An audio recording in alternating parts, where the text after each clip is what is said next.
ถึงแล้วนกปลามาแล้วพี่น้องเอ้ยลงนี่ที่เวิร์ดโหลดมันจับฮะนกมา7 ตัวน กมาเก็บโตมันลงหาบ่เห็นนกมา7 ตัวมาถ้าปวดปล่อยเขา โอ้ยปวดเป็นดอกเบิ่งก่อนตินี่พี่น้องเบิ่งผลงานนี่เส้นที่1นี่เฮาบ่พลาดโลดนี่จัดไปเลยวันนี้พี่น้องเอ้ยหาสบายดีทุกคนตอนนี้เฮาอยู่ที่ชายหาดมาเบิ่งวิธีการเขาเจ้าสิลักเอานกพี่น้องลักเอานกเป่าเขาว่าใส่ตะข่ายหางเวลานกมันลงมามันสิมากินโป่งหรือว่ากินยังไงเพราะว่าเขาเจ้าเคยเห็นปะสิพาพี่น้องไปเบิ่งมันจะเป็นอะไรเหตุการณ์พี่น้องเขาเจ้าใส่ตะข่ายลักนกเห็ดเป็นกระสุบด้านหลังของเขานี่เป็นกระสุบแล้วก็ลักเอานกว่านกมันสิบินมาลงใส่ยังไงวิธีการแบบไรพาเบิ่งไปเบิ่งกันพี่น้องเขาก็ยังไม่เคยเห็นกันนี่พาพี่น้องเบิ่งวิธีการลักนกวิชาการไปเห็นแบบนี้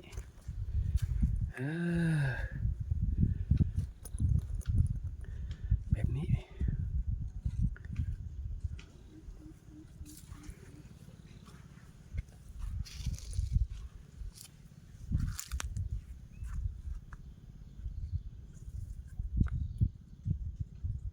ห่างในบริล่องดูมังกรบ่100%บ่เขาเคยเห็นเนาะฮะว่ายันบ้าลองดึงมังกรยันบ้ามันบุผ่านมันยังไม่ได้ห่างนะฮะแม่นบ่ใส่ข้อมูลเป็นยังไงนี่บ่พัฒนาบ่มาหรือบ่มาเห็ดกระจุกเหลือเมื่อคืนคัดร้ายเลยเอาอันนี้เป็นวิธีการก็เอิ้นตะข่ายเนาะเอิ้นตะข่ายลักเอานกพี่เนาะข่ายลักนกแต่ว่าเขาต้องใส่นกหล่อเลยเนาะคำว่าอย่างใส่นกหล่อเลยมันจะบ่หอนบ่ซะธรรมศาสตร์ของมันแม่นบ่ไหลอยู่เนาะนี่พี่เนาะเบิ่งเอาคอยก็ผมเห็นด้วยกันเดี๋ยวนี้เป็นสิพายจังไดนี่แต่ว่าเขาเก็บได้เขาต้องไปดีอยู่พุ่นกระสุบมาได้ตั้งกับแม่กระสุบเขาไปดีอยู่ฮะแต่ว่านกนี่เอามาผูกไว้ทั้งนี้เพื่อหล่อเลย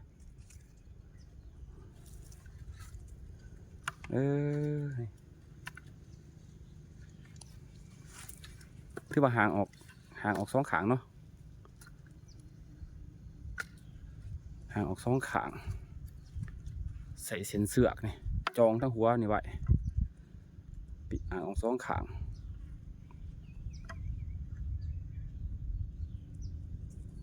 เวลานกมากับเป็นดึงหุบเขาเขาไม่มียังหยาพี่เนาะประมาณนี้แหละนี่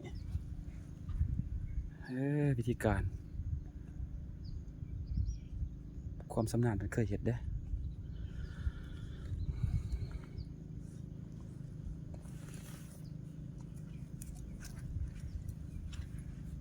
มากกันมันมีประมาณ3 กระสุบพี่เนาะนี่ห่างแล้วเขามาดีอยู่นี้มันนี่คอยสิมาหลุดนะเพื่อนอยู่หอดคำมาเลยสิมานในโบมันเขามาดีทั้งไงนี่เขาไปนั่งอยู่ฮะเขาไปฮันเด็กนี่อันนี้เป็นนกตอพี่น้องเอ้าเบิ่งน้ำกันว่าจะไปที่ไหนไปเรียนวิธีไหนพาไปก่อนเดี๋ยวจะพาไปเบิ่งซุ่มใต้อีกซุ่มนี่อยู่ใกล้ๆกันนะพี่น้องนี่อีกซุ่มหนึ่งนี่อีกซุ่มหนึ่งไปซุ่มนี่จะคล้องเพิ่มท่านมาแล้วมาห่างพาพี่น้องเบิ่งอีกมาใน3 ซุ่มนี่ไพ่สีมันดูกันอันนี้ก็เป็นเสี้ยนหนึ่งอีกเป็นกำลังวางตะข่ายกำลังวางตะข่ายเสี้ยนหนึ่งอีกโอ้เพิ่นนี่มันเป็นเสี้ยนที่หลังเลยพี่น้องอยู่ในเขตนี่ไล่ทุกมื้อ เฮ้ยมาคนเดียววะเจ้าโอ้เขาว่าเจ้าได้สาลือบัลลังก์ไหลกูมือแม่นบ่ โอ้ย ฮะ ปาดไหลบอลคือกันแหละ เด้พี่น้องหลักฐานเป็นคนยังแตกสะอย่างเจ้านี่เบิ่งโดดคนยังแตกสะอยู่พี่น้องอันนี้มันเป็นเส้นหลังของบ้านนี่มันเพื่อนนี่แหละโตเต็งพี่น้องเอ้ยที่ว่าบอกเรื่องว่าลักนกนี่มันเพื่อนแบบที่หนึ่งในเขตนี่ตะข่ายเป็นหมานบอกเลยว่าแนวใดอันนี้ก็เป็นสุ่มเพื่อนคือกันอีกสุ่มหนึงนี่จะเป็นแบบนี้เป็นแบบนี้แล้วก็ห่างไว้ฮะนี่เป็นวางตะข่ายลงเห็นบ่วางตะข่ายลงเป็นอย่างเสือกมาเขามาใส่สุ่มนี้ก็ใส่ดักข้างไปก่อนใส่เสือกเน่งแต่วางหัวกับหางนะนี่มาผูกที่เป็นนี้ไปก่อนเพื่อเป็นวางตะข่ายเวลาวะนกลงมาแล้วเขาดึงให้มันตบเข้ากันนะมวยมีความผิดพลาดพี่น้องมึงเป็นเห็ดเบิ้งเป็นเศษแบบใดซุ่มหนึ่งอยู่เนื้อหันซุ่มหนึ่งนะหันที่นี่ไปยันมันอยู่เนื้อหันเดี๋ยวกระซุ่มหนึ่งอยู่ฝากกันนี้ฝากกันนี้ซุ่มหนึ่งนะแต่ว่าซุ่มนี่จะคล้องคนกำลังยางมากคนกำลังคอนตะข่ายคอนนกต่อมาเห็ดอันนกต่อนี่มีคูซุ่มเลยพี่น้องซุ่มนี่ก็มีนี่ซุ่มนี่ก็มีนกต่อนี่เป็นใส่อันนี้ไม่น้ำพอกใส่ตะเขียงเป็นน้ำเพาะใส่กระสุบกระสั่งเป็นมาน้ำเพาะมันซะเพื่อนอาจจะอาศัยว่าเอานกนี่ไปผูกไว้หันไปผูกไว้ตั้งหนาหันแล้วเวลานกปลามันมานะมันสิไปจับถึงปลายไม้นี้มันจับถึงปลายไม้นี่บัดนี้เวลานกปลามันเห็นนกตอนี่อยู่นี้เห็นนกตออยู่นี้มันสิลงมาหากันบัดนี้นะมันสิลงมาหบกันลงมาหบกันแล้วลงมาดินน้ำกันอยู่พื้นนี่นะพี่น้องมันสิลงมาดีน้ำกันแล้วเพิ่นสิลึงตะข่ายนี่ลึงมันหุบเขานี่แต่ว่าต้นนี่เพิ่นห่างไปก่อนนี่ห่างไปก่อนกำลังห่างไว้ห่างออกสองข้างห่างออกสองข้างแล้วเวลานกปลามันมานะมันสิลงมาดีน้ำกันนะมันสิลงมาดีน้ำกันฮะเพื่อนก็สิได้ลึงเขาใส่กันมันก็ตบเขาหุ้มเอานกปลาไว้ที่ว่านกโตเป็นนกตอนี่เพิ่นสิผูกขานกกันป้าเลยฮันให้มันเห็นให้หมูมันเห็นแล้วมันลงมาไปเบิ่งเส้นที่3อีกพี่น้องเส้นหลังเขานี่เส้นที่3กำลังมานี่ไปเบิ่งเส้นที่3เฮากำลังลงมาข่อยมานี่ที่ว่าเจ้าต้องม้านเนี่ยบ่นี่ฮะโอ้เพิ่นมีเส้นหน่อยมานำอีกคนหนึ่งเส้นหน่อยมาเขาห่มก่อนมันตากแดดเจ้าเขาห่มก่อนได้ไหมอันนี้มีเส้นหน่อยเพิ่นลงมาฮะเขาห่มที่แกเขาห่มก่อนนั้นตากแดดเขาห่มก่อนได้ไหมพวกเขาเลยสู้เลยก็พอจะไปนี่เบิ่งเส้นที่3เฮานี่เพื่อว่ามื้อนี้มีการประชันกันแข่งกันระหว่าง3สุ่มนี่ไผสิมานแต่ว่านกนี่มันมาเบิดเวลาแสงแหลดมันเบิดอากาศมันเย็นนกมันจะคอยลงตามแต่เสียนเป็นบอกแนวนั้นเอาเบิ่งเส้นที่3เขาวางตะข่ายจับสะพอได้ไหมจับดิเส้นหลังบ่นี่แต่แล้วเขาเจ้ากับว่าเจ้าหลังเขากับว่าเขาหลังเนาะไพ่สิหลังกันบ่นี่ที่บอกแล้วรับเสียนมวยไพ่ย่อมไพ่ล็อกไพ่กับว่าไพ่หลังเนาะฮะเบิ่งน้ำกันพี่น้องเบิ่งผลงานกับไพ่สีหลังกันบ่นี่เขาไปนั่งแดดฮอดอันนั้นเส้นที่ดึงกำลังว่างตะข่ายเทือกเราเรียบร้อยแล้วยังรอถ่ายแต่ว่าสิเอานกหล่อลงไปใส่เส้นที่2เขาหันกับหางแล้วนั่งถ่ายแต่ว่าสิเอานกหล่อลงใส่คือกันอันนี้เส้นที่3นี่สุ่มเพิ่นนี่กำลังลงตะข่ายเบิ่งน้ำกันพี่น้องนี่วิธีการว่างแบบนี่แต่ละคนนี่สุดยอดเลยเรื่องการบ้างตะข่ายนี่ว่ามีผาดนะเอาเบิ่งติดตาน้ำกันว่าเส้นไหนสิมันกว่ากันบ่นี่คอยสิล้อรุ่นในหอดมืดแต่บ่นี่บ่นี้ไปใช้ดอกเนาะเบิ่งในหอดมืดน้ำกันแต่บ่นี่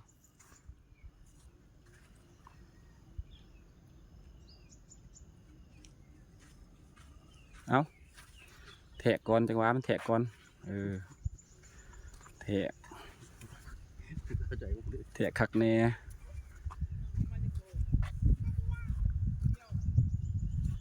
เพิ่นก็มีนกลูกนกตอของเพิ่นให้กันเด้แต่ละเสี้ยนมีนกตอเบิดกูเสี้ยนนะนี่เสี้ยนน้อยใช้นกตออยู่ใส่ทำใส่นกตออยู่ใส่ให้ตุ่มนี่บ่นี่เพิ่นก็มีของเพิ่นด้วยกันนี่ใส่ตุ่มมาเรียบร้อยใช่ป่ะเวลาวางตะข่ายเรียบร้อยแล้วเอานกตอนี่ไปผูกใส่เพื่อให้นกปลามาที่มันงออยู่น้ำปลายใหม่นี่นกปลามันบินมาจับนี่จับเห็นแล้วปลามันงอยมันก็สิบินลงมานี้มันมาหาหมูมันสิมาหบกันอยู่นี้หบกันอยู่นี้แต่ว่ามันอยู่มี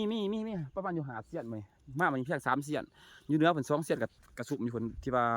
เขาจะบ่มาได้สิซุ่มเขาให้เบิ่งพี่น้องพูนให้เบิ่งอันนั้นก็มีอีกฮะแต่ว่าเพิ่นบ่มา2 เสี้ยนนะเพิ่นปล่อยให้3 เสี้ยนนี่สู้กันก่อนคันหลายเสี้ยนหลายมันสิหนีกันจักเสี้ยนได้ก็ว่าเสี้ยนได้ก็มันสิหนีกันเอาเพียง2-3 เสี้ยนนี่ก็ซะฮะรอผลงานกันพี่น้องเป็นจังไดตอนนี้เพิ่นกำลังตกแต่งสถานที่เพิ่นมาไม้มือไม้ วางตะข่าย มือไม้ มันพร้อมแล้วบัดนี้จ้ะ มือไม้ก็ไปสิมือไม้ ตอนนี้เสี้ยนที่3กำลังหางตะข่ายออกพี่น้องเพิ่นกำลังวางตะข่ายออกนี่กำลังหางออก ถามใครกูเนาะ บริขามเนาะโอ้มีหวาดมีกลนี่เนาะหวาดคักนี่ได้เว้ยบอกกันน้ำได้ เอาดีๆเนาะสิเนาะ ลองเว้ยโอ้พี่น้องแล้วคุกเนาะ สุดยอดพี่น้องอันนี้มันวิธีการลักนกของเพิ่นลองมังกรว่ามันผ่านบ่หรือบ่ผ่านที่ว่าผ่านเนาะถ้าแต่นกปลาลงมาแม่นบ่ถ้านกปลาลงมามันโอเคเนาะไหนเด้อบาดนี่หางออก2 ปีกโอเค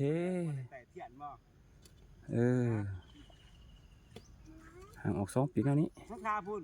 ทำมาแม่เพิ่นก็มีคู่มีบางไปทางไหนได้พี่น้องญาโยเจ้าที่เจ้าทางขอให้นกปลาลงมาได้หลายเพิ่นว่ามีเส้นที่3เพิ่นมาถ่าถ่ายกันเส้นที่3นี่เพิ่นมาถ่าถ่ายว่า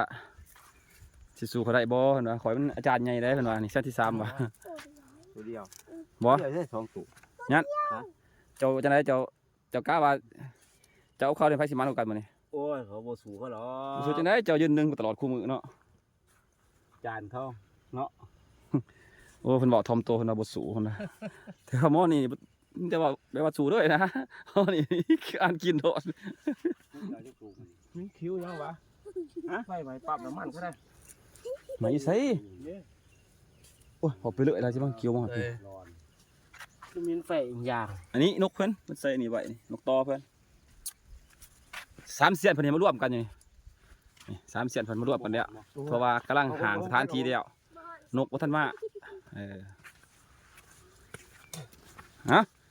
เบิ่ง โอ้ใส่แล้วบ่จะเอาอย่างมาขีด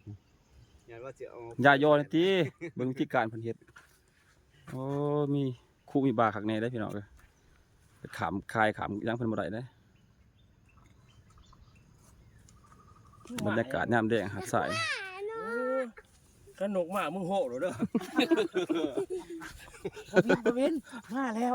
ลืมมันเด้อล่าก่อนหน่อยนี่บ่ นี่บ่มึงก็สอบมึงแล้วนกลงใคร ในเบิ่ง พวินเอารอด คันนกเขาคายแล้วหามึงตดได้บ่ไปตดตอนนกมาบ่ดีมึง นี่บ่พวินนกมาแล้วเอาเหี้ยหรอเด้อ โอ้เสียนหน่อยพี่น้องเสียนหน่อยเพิ่นกำลังมาแอบมาขอเพิ่นแอบลักนกไว้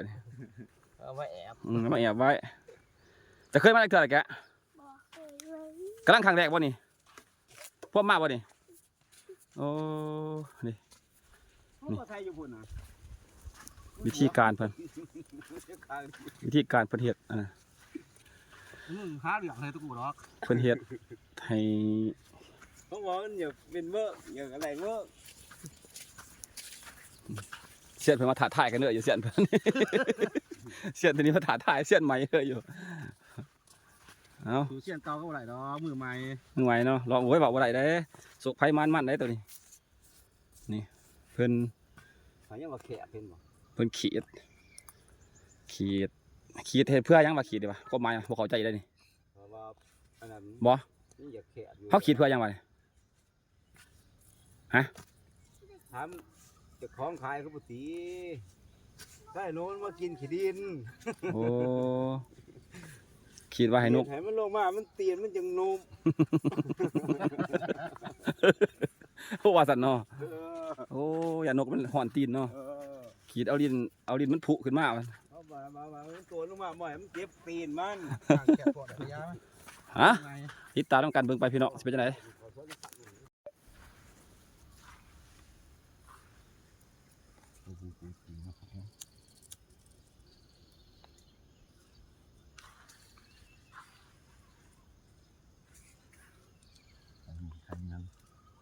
น่ะพาแผลบางยัดเด้มากกว่านี้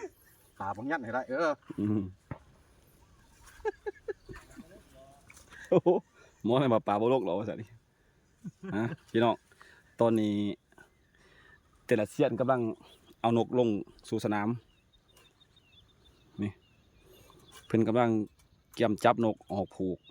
เพราะว่านกปลากำลังมาเลยพี่น้องเห็นนกปลากำลังบินแล้วนั่นเซียนนั่นกำลังผูกนกต่อแต่ละเซียนนี่มันเตรียมแต่ละคนนี่ถือว่าเตรียมบ่ได้คุณหมอนั่นก็มันเริ่มมาลงสนามเบิดผู้คน นี่เคยเบิ่งเสี้ยนนั่นนี่เตี้ยนกับอาจารย์เนาะ นี่มันเดิมกำลังผูกนกล่อไว้ให้นกปานมาเห็นนั่นนะนี่พี่น้องว่าไปแบบนี้เสี้ยนหนึ่งใส่ประมาณ2 หรือ 3 ตัวแล้วแต่ไพ่ใส่ร้ายใส่หน่อยไปเบิ่งเส้นดังเขาที่เราบ่เคยผ่านตักเถื่อเต่งหนึ่งของหมู่บ้านนี่เพื่อนนี่แหละใส่นกปลาใส่นกบ้านกับปลาจักโตนกตอนี่เฮ้ยจักโตจะใส่จักโต3 ตัวเนาะนี่แหละ3 ตัวเพิ่นใส่รุ่นน้ำกันพี่น้องข่อยสิไปนั่งกับเส้นที่ 1ไปพุ่นเส้นที่ 1ที่ภาคเหนือพุ่นข่อยสิไปนั่งพุ่นฟ้าเขาซุ่มพี่น้องนกปลามาแล้วเสียนยังไหวคู่ท่านแล้วยังเอาเลยโอ้ไผกะว่าไผคักเนาะเอาลองเบิ่งพี่น้องเสียนไต่เขากระซุ่มเดียวเป็นที่เรียบร้อยยังเสียนที่3นี่โอ้เพิ่นเอาจริงเอาจังมีจุดธูปจุดเทียนมีครับหมากอกยาคักแนวของเพิ่นได้ที่ว่าถวายเจ้าทีได้ขอบอกขอนำแต่บัดเสียนที่1นี่บ่สนหมอนี่เอาตังหมู่สิลงไม่ได้ลงโลดว่าซั่นนี่ของเพิ่นเรียบร้อยไว้แล้วนี่นกตอกับว่างเรียบร้อยเขาไปไหนพี่น้องเขาไปน้ำกันอุ้ยขับเนี่ยได้เนี่ยขับเนี่ยหัวสุกเนี่ยนี่นะพี่น้องเบิ้งเขาส่องไปเห็นอยู่ดอกไหมหนึ่งเห็นบ่ตะไคร้เห็นบ่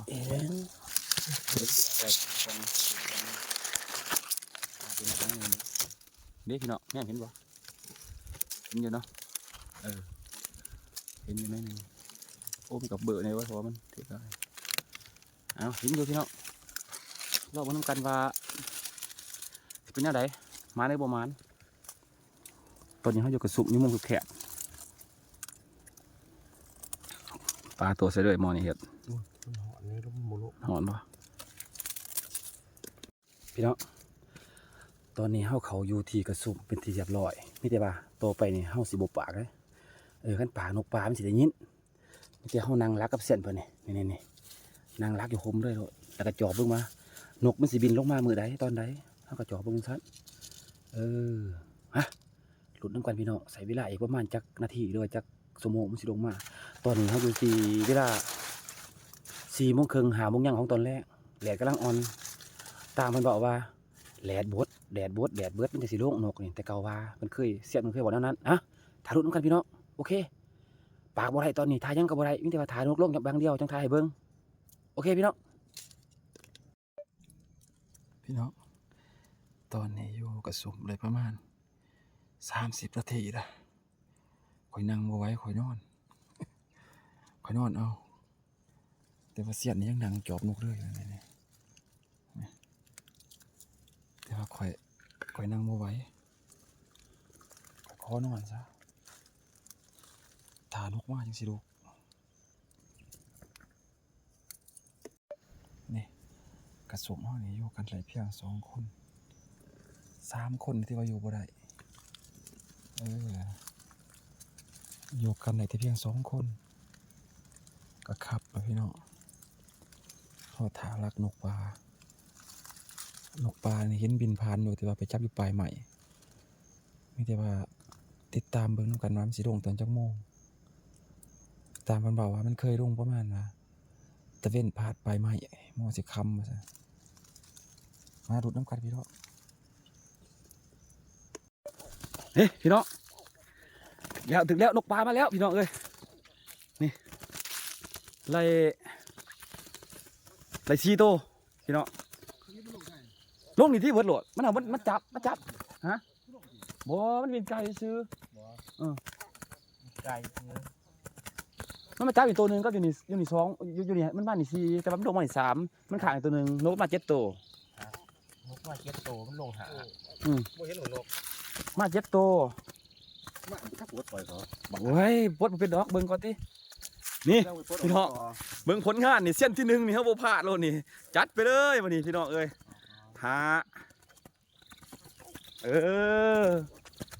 เส้นที่1จัดไป5 ตัวแต่ว่าเส้นที่3นี่บ่ได้เส้นที่2ก็หิว เฮาเข้ากระซุ่มขึ้นได้บ่ทันบ่ เขาแต่ว่า เข้าไปขึ้นเนาะ เรื่องทำฮะพี่น้องเอ้ยถือว่าเส้นที่1เฮานี่ผ่านไปละ5 ตัวตอนนี้ได้5 ตัวเบิ่งผลงานว่าชามคำแต่จักโตอีกพี่น้องตอนนี้นกตกปลากำลังแตกนี้ไปแล้วโอ้ยโทรศัพท์ลังมาตอนนี้ใครเนี่ยโหลดเลยดูลังตอนนั้นไม่ได้ตายเลย ได้สมมติไม่ใช่ฮัลโหล ใช่ พี่น้องที่ว่าเฮานั่งกระสุมประมาณ1 ชั่วโมงสามารถไล่นกไปแล้ว5 ตัวได้5 ตัวนกปลาพี่น้องอันนี้เพิ่นมาโพสต์ซอยกันเนาะเสียนมาโพสต์ซอยกันที่ว่าเฮาสิโพสต์นกแล้วเข้ากระสุมอีกพี่น้องรอเอาอีกว่า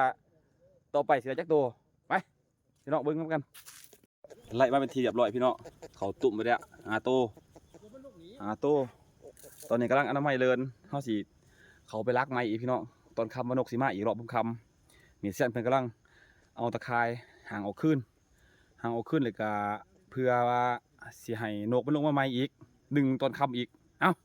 ลุ้นน้ำกันสร้างหมดคำพี่น้องตอนนี้ตะเวนยังสูงอยู่เพิ่นมาเต้นคำให้มาหลายกว่านี้เอ้าลุ้นไปพี่น้อง